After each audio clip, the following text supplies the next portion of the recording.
In the modern ages of social media and digital footprints, it seems everything must be posted online. Hell, I'm even guilty of it. I'm posting this video here online right now. People live their lives on the internet, and hell, a lot of people have made careers doing so. The internet has made stars of people that, in a different time, most people wouldn't even know who they were. There's no way Jake Paul, Mr. Beast, I Show Speed, or any of these other folks who made careers online would even be famous without the internet. Guess we'll never know. It's given a voice to the littlest guy to the biggest guy. It's been one of the best things to happen to society and also one of the worst. But it's here to stay and it'll keep churning out stars that come and go, people who make their mark, and people who fade into obscurity. Influencer 2022, directed by Curtis David Harder, is a movie I actually didn't even know existed. I want to give a big shout out to my boy Marlon Bellamy for requesting this one. Every now and then he hits me with one I've never seen, and I'm happy you had me watch this. I appreciate you as always. I want to say, if you've never seen this movie, cut this here and go watch it on Netflix first. I'm not really going to spoil this movie because I think it can be discussed without digging too deep into what's happening, but I think this movie should be gone into completely blind like I was. So this movie is about a young woman with a large birthmark on her face who kidnaps social media influencers, strands them on an island, and takes their identities. Now, I mentioned she has a large birthmark because it plays into the story. Before I even say anything, I would like to shout out said woman, Cassandra Nod. What a great performance she gave. I don't know why, but she reminds me of a combo of Margaret Qualley and Sydney Sweeney. She really laid it down in this movie, and I also want to shout out Emily Tennant, who plays Madison. Although she's not in the movie a lot, it does center her, and I thought she was great in the time we got her. This movie tackles one of the biggest issues with the internet right out the gate. It can be one of the fakest places you can be. We see our influencer Emily in Thailand faking how great the time she's having there is when she's really lonely and bored. We see her fans interacting with all her posts swiftly with tons of likes and comments. The quick dopamine rush we get from that fast validation. On the other side, we see CW, our lead, who claims she hates social media, but secretly wants the admiration she likely feels she can't obtain. It most likely would be because of this birthmark on her face.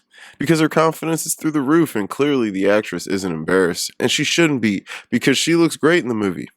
Maybe she does have this confidence to do it, but she prefers to live through others' lives.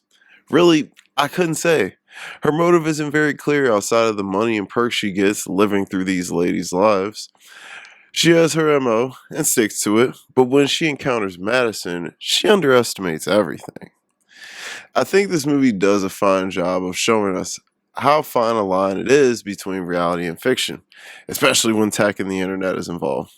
I mean, the internet can figuratively keep someone alive who's supposed to be dead. CW kept Madison alive after she left her for dead, pretended to be her, lived out her life, all online. So much of what we see is smoke and mirrors, and what's great about this film, it doesn't tell you how to feel about it all. For me, it made me kind of sick because a lot of this stuff that happened in this movie could easily happen in real life. Plenty of crazy stuff has happened in real life that started online. If it wasn't for the internet, CW wouldn't know who these girls are, and they likely wouldn't have a following. This movie explores all the dirty things the internet can do. Make money, cancel people, find people, stalk and obsess. The internet isn't the safest place always, and you see that in this movie. I mean, y'all remember that show Catfish, right? You can't trust anyone these days. If you have a following, you have to take interactions with strangers seriously.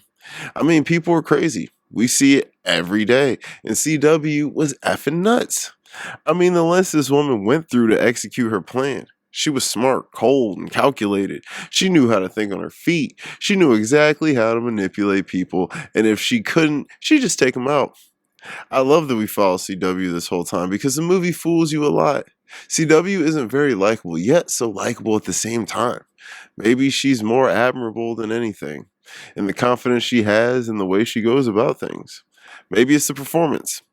But she's evil, and what she does to Madison is crazy. Madison was far too nice to her, forgetting who she was and letting CW get in her head. It didn't even occur to Madison, maybe this woman already knows who you are, and that's why she's being so nice. I think the internet has blinded her from reality, and she has to pay for it. But CW truly was a crazy one, and her character was very well written. I love they used this actress with this birthmark and worked it into the script. It's a cool and unique feature, and I think she may have a budding career on her hands. Her character represents everything about the modern young adult. Could I even go as far as to say the modern young woman? She's independent, free, self sufficient, smart, fearless, and confident. Yet she still chooses a life of loneliness, a life lived through others. A shield that says much more about her than meets the eye. I have to wonder if the actress who plays her could personally relate to this character. But I will say this, Ryan was right in the movie when he said people love the sort of quirky things about people these days. We see lots of models with vitiligo and other skin conditions. Women people consider beautiful. So why does CW not just start up and get her own following? My theory is this, and I could be way off base here. I'm going to be blunt about it all too. Not sure how old these women are supposed to be, but in real life they are millennials. So I'm just going to say they are in the movie as well. I'm a millennial as well. And I know from childhood, kids got bullied for physical features all the time. It's obvious this woman has not only embraced her birthmark, but has made it a part of her identity and look, and it's actually really cool and admirable. Her confidence is high, and it should be, but I'm sure she was likely bullied and picked on about it a lot in her childhood. That kind of stuff sticks with you. Images that sit in your head for so many years are hard to shake. It's hard to not have certain feelings in the back of your head that's been ingrained. So maybe she did know she had what it took to be an influencer herself. Maybe she had not only the knowledge, but the skills. What she lacked was that next level confidence to put herself out there to the world to be critiqued under a microscope. To have all those old feelings come back she hasn't felt in years could be triggering. In fact, I think a big reason she does what she does to those lady influencers is revenge and built up resentment from the past. I'm sure a lot of these influencer type girls were mean to her in the past, or she envied them, or was maybe jealous, or whatever. I could be totally wrong, but why else would she do it? She gets to live the influencer life with a big shield over her real self. Whether I'm right or wrong about it all, I gotta say this. I love the way this movie ends. Because as much as I enjoyed our ride with CW, man, she made me so mad. I was Team Madison without question. I really liked her little backstory on how she became who she was, and I love that she wasn't a scary little pushover. If this movie didn't end the way it did, I would have hated it. It was getting me antsy. It got some great cinematography, a great score, and soundtrack. It kept my interest the whole time, and I found the concept fun for a pseudo-elevated horror related to something very much of this century. It's got a nice little social commentary, tackling a lot of subjects that young kids who are growing up online deal with every day. It had some good tense moments, and a lot of fun ones too.